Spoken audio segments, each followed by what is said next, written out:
A major political change of guard in Maryland as the Senate's longtime president steps down due to health concerns, and his successor is chosen by Democrats. Patricia Villone was in Annapolis for the big announcement.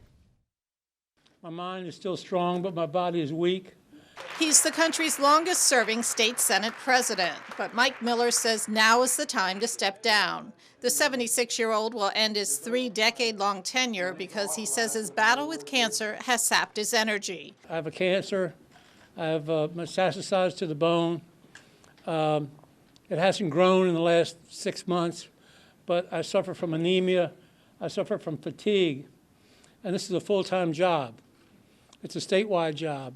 Although Miller has been battling a very aggressive form of prostate cancer, he says he will continue to serve as senator in his district, which covers Prince George's, Charles, and Calvert counties. And the fact that he's going to stay on as a senator, which is terrific from the Prince George's County point of view. He's going to have more time to work on Prince George's County things. So I think just from Prince George's point of view, him staying in the Senate is a real plus. Meantime, his successor, 36-year-old Bill Ferguson of Baltimore City, was named in a closed-door caucus meeting this morning. There is no one that can replace Mike Miller.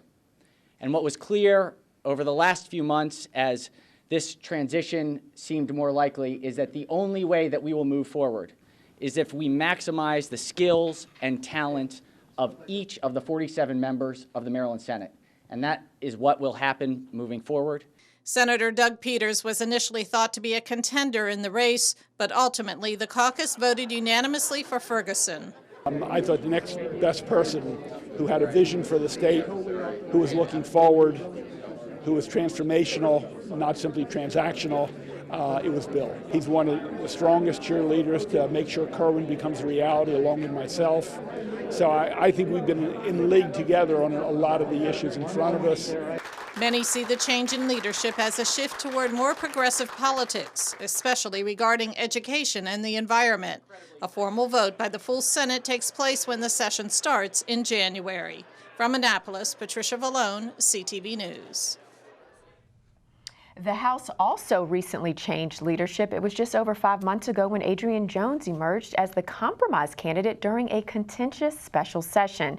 Jones is the first African-American and woman to serve as Speaker. She succeeded Michael Bush, Maryland's longest-serving Speaker. He died April 7th, one day before the end of the last legislative session.